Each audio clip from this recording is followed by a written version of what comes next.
Thank you for joining us for the 2021 Virtual Kirkland City Council Candidates Forum presented by the Kirkland Chamber of Commerce. Each candidate for City Council has been interviewed with the same set of questions and the same response time given. At the end of this video, you will see the contact information for each candidate where you can contact them with any questions that you have. And again, thank you for watching. Hello, and thank you to Cherese Bourgoin for joining us today for our Candidates Forum. Hello, thanks for having me. So we're just going to dive right in. First question, how do you propose that the city government help to address the housing affordability and workforce housing access in Kirkland? Well, I think access is going to be a challenge just because the supply and demand, we don't have the supply for the demand that we have. But I think for the affordability, something the city can do is look into a stipend for our workforce to help kind of work with that cost balance. I know a lot of our places that are available for rent are well outside of a workforce salary. Great, thank you. Next question, what do you see that the city can do to better support economic development in Kirkland? Well, I think we started off with a really good idea with the Shop Local Kirkland website, and I think that can be further utilized into maybe going off into a third party and have business promotion through it. Also, to kind of clean up the data, I did go through, and there are some businesses that are no longer in business that are displayed on the home page, as well as other businesses categorized that aren't necessarily the category that they should belong in, which would go to really help a new consumer to find the businesses here in Kirkland. Also, I think something that's really good is to have more foot traffic. So to maybe lessen the cost of vendor space for outdoor events such as our Wednesday markets, to do a year-long market. I know the Ballard community does a year-long market and it's very successful. We have the pavilion in the marina that's underutilized in our winter months that we could put kind of a rotation. It's a free and or low cost for some of those individuals in our area that want to go in and kind of see communities. So that's a way that we can get foot traffic down into the downtown core at least. And then for the broader of Kirkland to maybe do something like Woodinville, not reinvent the wheel, but let's do a Kirkland passport. And what does that look like? And that could be, we do a service passport or a dining passport or a combination of all of the above to help drive business to our local businesses. Thank you. Mm-hmm. And how do you think the government should handle the pandemic if we continue to see a rise in hospitalizations and variants? I think that's a hard one. And that is, I personally feel like at this point, the information is out there. The individual has all of the available tools to help themselves navigate this. And I think at this point, the government should take a step back and start allowing businesses and our civilian to make the choices to do what they need to do, what's best for them. Thank you. And finally, I'll give you 30 seconds for some parting words for our business community. Well, hello, business community. I myself am a business owner, so I understand the struggles that we face day in, day out, and the struggles that we've faced with coronavirus mitigation. And I just want you to know the reason why I'm doing this is for you. It's for us to have a voice on council that understands small business, what we have to deal with hiring. And I just want you to know I'm accessible. You're always more than welcome to stop into my shop and say hello. You can find me out volunteering at any of the events that we have here in Kirkland, but do come to me and I will help with whatever I can help you with. Thank you. Thank you for joining us.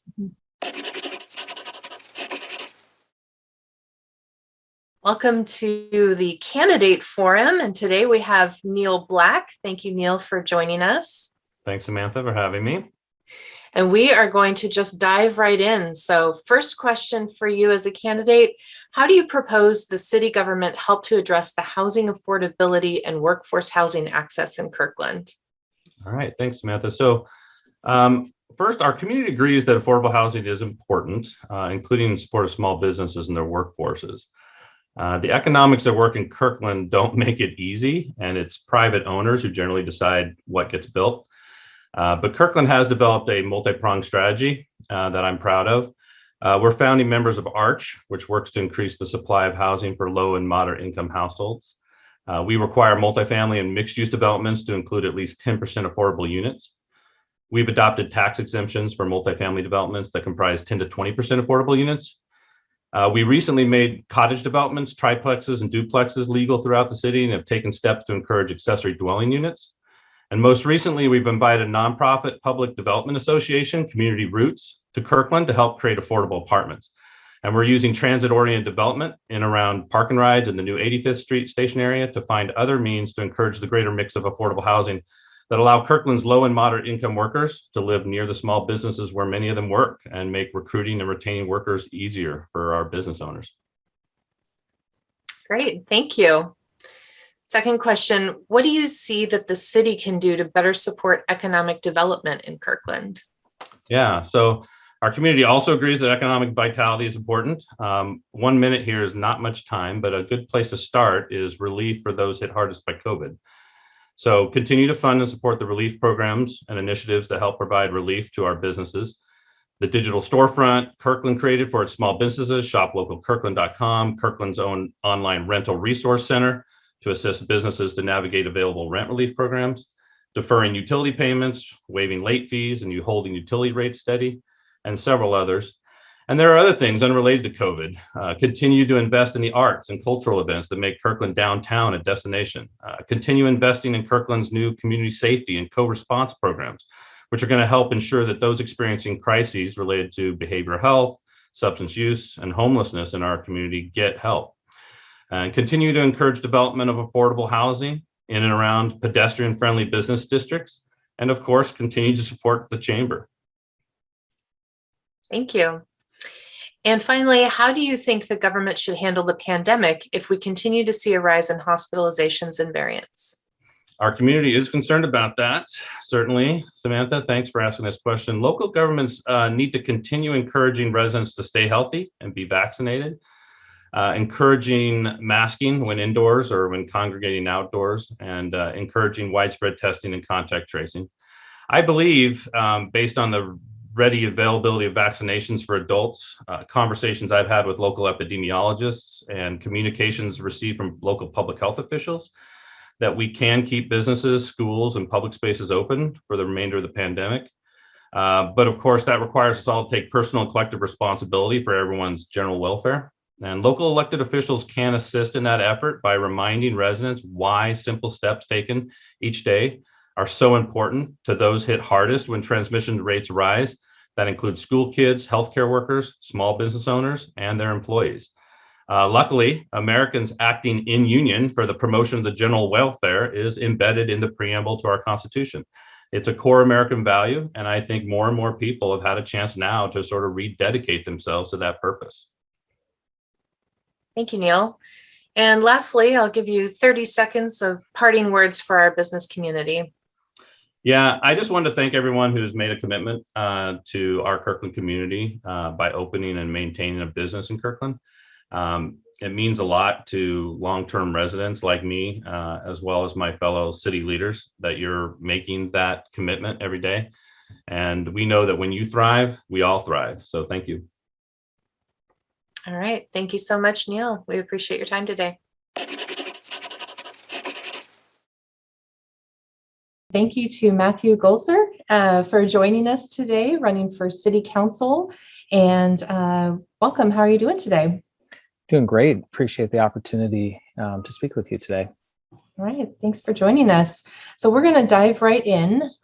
So you're running for City Council, and one of the things that we would like to ask is, how do you propose that the city government help to address the housing affordability and workforce housing access in Kirkland?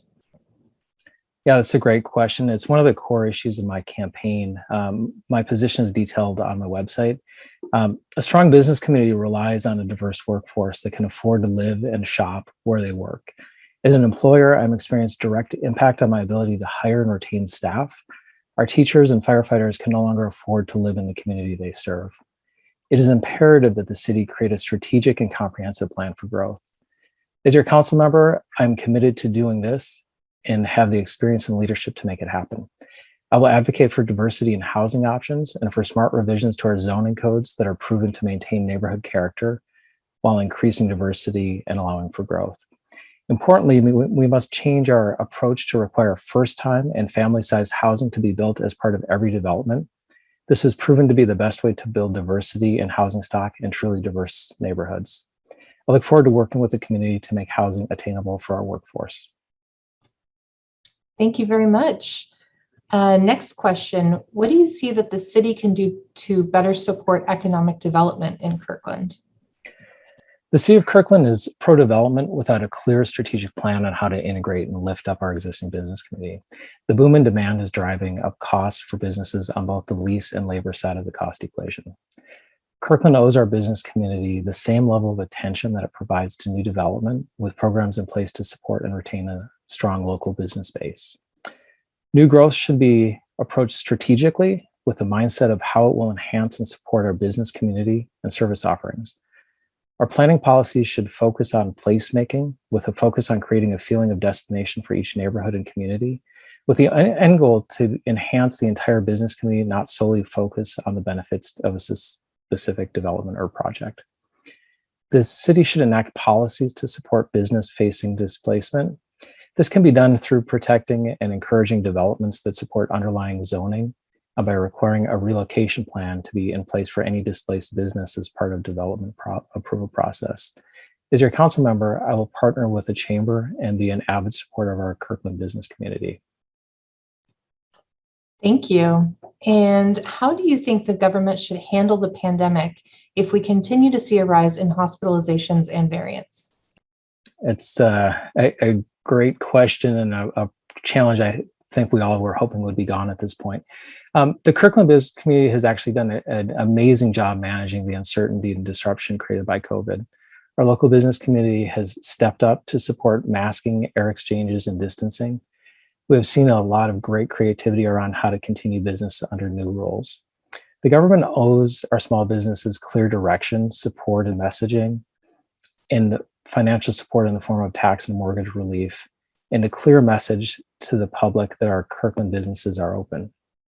I've seen a direct impact that remote work has caused on foot traffic to local businesses.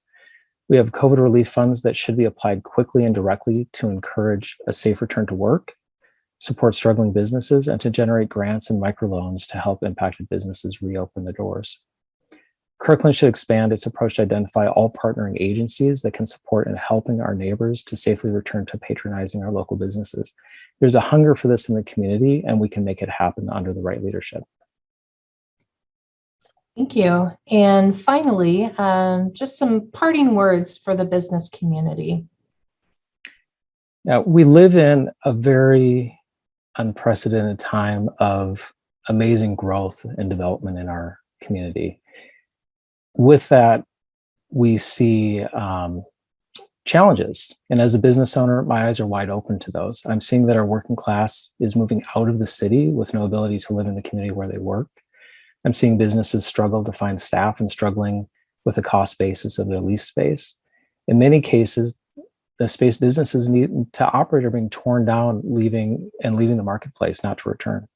The level of displacement uncertainty is hindering growth and reinvestment in our small businesses and the growth that helps them achieve their full potential.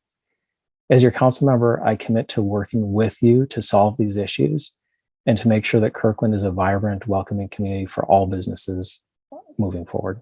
Thank you. Thank you very much for your time. We appreciate it today. How do you propose that the city government help to address the housing affordability and workforce housing access in Kirkland? As a city, Kirkland has been a leader in attempting to address the issues of housing affordability, but the problem continues to escalate beyond our efforts to address it. It's the cost of land. As we contemplate the 85th Street corridor and the bus rapid transit station at 405, we must assure policy that will allow us to use things like density bonuses, particularly around commercial development, and partnerships with organizations committed to developing affordable housing. We must work with our legislators to create legislation that allows use of areas like the freed up Cloverleaf property at the BRT station to develop parkland and open space to support new density, and at the Kirkland Park and Ride for a combined parking affordable housing project in the future. We should also look at the potential for allowing affordable housing in critical areas. Habitat for Humanity had a project for 11 houses at Forbes Creek. Critical area requirements killed it. Allowing for offsite mitigation for affordability might have saved it. Thank you. What do you see that the city can do to better support economic development in Kirkland? Well, weeks before I took office, Kirkland did its final annexation, increasing our population by 33,000 and allowing us to take advantage of an annexation sales tax credit of up to $4 million a year for 10 years. That sales tax credit expires this year. Since that time, our city has been on an aggressive growth track for businesses across the city in all of our commercial areas. Until the pandemic hit, we were on a trajectory that easily could have made up for the lack of tax credit out into the future. Because of the impact of COVID, things have struggled, but for the most part have not failed, and we are coming back. Smart growth projects like Totem Lake and Kirkland Urban, along with the new MRM project next to Urban, have added thousands of square feet of commercial space, along with office and residential space. As we contemplate the new station on 85th, we have the opportunity of continuing that smart growth. We must also continue working with the legislature on issues like tax increment financing to further support that growth. Thank you. And how do you think the government should handle the pandemic if we continue to see a rise in hospitalizations and variants? Since February 29th of 2020, Kirkland has followed the best available science around response to COVID-19, and we will continue to do so. The sad fact that so many have chosen not to protect themselves and all of the rest of us by wearing masks and getting vaccinations puts us at risk of having to mandate requirements in some environments if the disease continues to escalate. I'm very hopeful for the children's vaccine and booster shots. I remember the joy with which my father, a physician, came home with the first polio vaccine in 1954. Our country was aligned around shutting down the progression of polio, and people embraced the opportunity to get their children vaccinated. I keep wishing that would happen now. Thank you. And finally, 30 seconds of parting words for our business community. Thanks, Sam. And thanks for setting this up. Hey, business community, I've been a member for 40 years this year, or actually next year. And I think 40 years as a member of the chamber. It has been an incredible learning experience. I love being a part of this business community and of this community simply in general. And I work hard to make sure that we're making right decisions, and I will continue to do so. Thanks so much. Thank you, Penny. Thank you, Sam. Today we have candidate Jay Arnold, current city council member. Thank you so much, Jay, for joining us today. Thank you, Samantha. So let's just jump right in. Thank you for participating in our virtual candidate forum this year.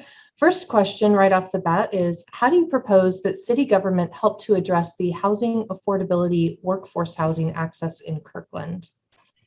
Well, this is a conversation that's going on throughout the region at all levels of government. We're finally drilling down to the data on housing supply compared to workforce and income. And it's basically three tiers. At the low end, it's going to require funding, such as the partnership Kirkland entered into with Roots Housing and Microsoft. In the middle, we need to look at policies and incentives to encourage that more workforce housing is built as more multifamily is built, because at the high end, we're already producing what we need or more. We need to enable creative approaches and flexibility like the Arete building that the Kirkland Chamber is in. And we need to look at public sector opportunities like transit-oriented development at the Kingsgate Park and Ride, similar to what we did in South Kirkland. Council will be talking about this extensively during the 85th Station Area Plan discussion, which I hope can be a prototype whose approaches can scale down to redevelopment of neighborhood centers, but scale up to our upcoming comprehensive plan update. Thank you. Next question, what do you see that the city can do to better support economic development in Kirkland? Well, Samantha, we need to continue to highlight that the 425 is not the 206. Kirkland has huge opportunities for jobs in Totem Lake and Parmac and elsewhere in the city, and we want to work with new employers. We do it also by placemaking, by building destinations people want to go to. We're seeing this with the village at Totem Lake and its environs, paired with the investments that the city is making in Totem Lake Park and connections with the Cross Kirkland corridor. Downtown, as Kirkland Urban starts to fill out its set of stores and services, it's going to be a hub, but we need to integrate with the downtown, which is already a destination. Finally, community events and arts have always been part of Kirkland's character, and we need to expand both in the vision of what those can be, how they can incorporate the entire city, and also the calendar, how we can look at events happening year-round. Great, thank you. And how do you think the government should handle the pandemic if we continue to see a rise in hospitalizations and variants? Well, first, we're going to follow the science and the direction from the decision makers at King County Public Health. With the community support, this region has performed better than any major metropolitan area in combating the coronavirus, and I'm hopeful we can continue to do so. I'm encouraged. In contrast to the shutdowns and limits that happened during the uncertainty at the beginning of the pandemic, the actions now with indoor mask mandates and vaccine requirements are figuring out how we can move forward and still do the things we want to do. The approach is, yes, you can have your indoor event. Yes, you can have your big gathering, but here's how to do it safely.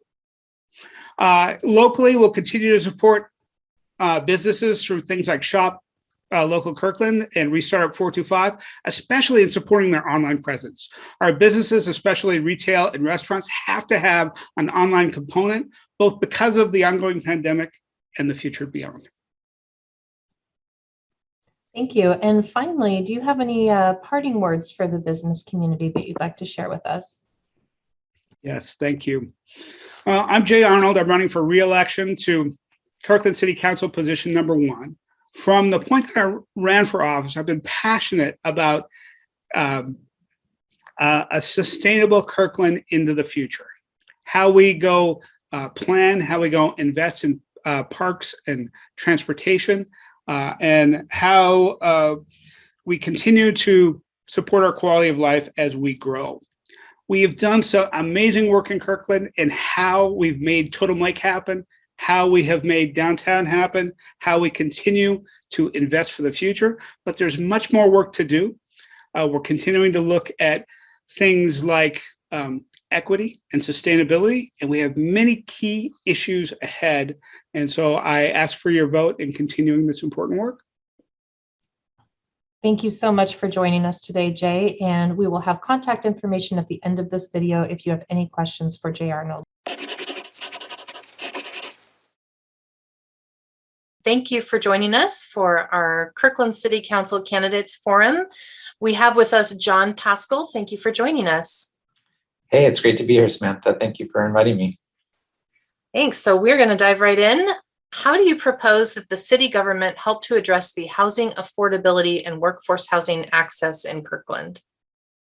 Well, first off, housing is a critical issue, not just for Kirkland, but across Puget Sound and the entire state. And as a small business owner here in Kirkland, I've been directly impacted because employees have left to find places with a lower cost of living. The biggest way, though, that Kirkland can continue to address housing affordability is to allow for a range of housing options. And I'm proud of the regulations I've supported in my time on council and previously on the Planning Commission. And these regulations have included the missing middle, ADUs, residential suites, transit-oriented development, cottage housing, and greater densities in our commercial areas. We also need to look for creative ways for workforce housing, like we did in 2019 with Arete. And then one item that I'd like us to consider in the year ahead is eliminating business taxes for those that provide long-term rentals at rates that are affordable. And then finally, this is not just a Kirkland issue, so we need to continue to work with the chamber, other businesses, nonprofits, and leaders at the region level and at the state level. Thank you. What do you see that the city can do to better support economic development in Kirkland? Well, there's just a range of different things we can do, and it really starts with, I think, communication and partnership with the business community and the chamber. If we don't have those good relationships, it's really difficult to know what is needed and whether potential legislation will harm businesses. So let me give you an example of what I mean. When we enact something such as the eviction moratorium, we need to understand how that could undermine our long-term economic development goals related to building more affordable housing. Why would a developer want to invest in Kirkland if we are seen as more unpredictable than surrounding communities? So communicating with the business community is key. Yet, voters do need to be mindful that council could enact harmful policies to businesses, such as the B&O tax, which we don't have and that I don't support. But I will continue to support businesses, especially locally owned shops. The formation of the Shop Local campaign is one example where the city supported the business community. And then finally, I just say that city government really needs to be responsive to the unique needs of the business community moving forward. Thank you. How do you think that the government should handle the pandemic if we continue to see a rise in hospitalizations and variants? Well, I guess I'd start off by saying that I've supported the way that the region and the state have used the data in which to base decisions upon. And it is an uncertain time, and we must do everything we can to protect the community. I think we live in a pretty remarkable place where 90% of those eligible for vaccination have gotten at least one dose here in Kirkland. But we do need to learn from past practices and avoid doing things that can significantly impact businesses. The restaurant and retail community were really hard hit. If additional restrictions are implemented, then they do need to come with funding support. Overall, though, I do believe we're trending in the right direction with the current mask and vaccination requirements. But if things do turn for the worse, I do want to avoid a city-by-city government response. Such mandates would be terribly confusing to the public, and I think much less effective. So that's why we need to continue working with the leaders at the region and at the state level, and I'll do that as a policymaker with the city of Kirkland. Great, thank you. And finally, 30 seconds of parting words for our business community. Okay. Yeah, I'd just say that it's been an honor to serve you all, the business community, the last 4 years on the city council. And just, I'm seeking re-election because I want to continue to assist those who are struggling from the pandemic. That includes the business community. I want to address the challenges that come with growth. I want to continue helping make the community stronger, safer, more equitable, and continue working with the business community in tackling those challenges. So Kirkland's a wonderful place, and I'll do what I can to maintain that charm and livability. But yeah, thank you for allowing me to be here.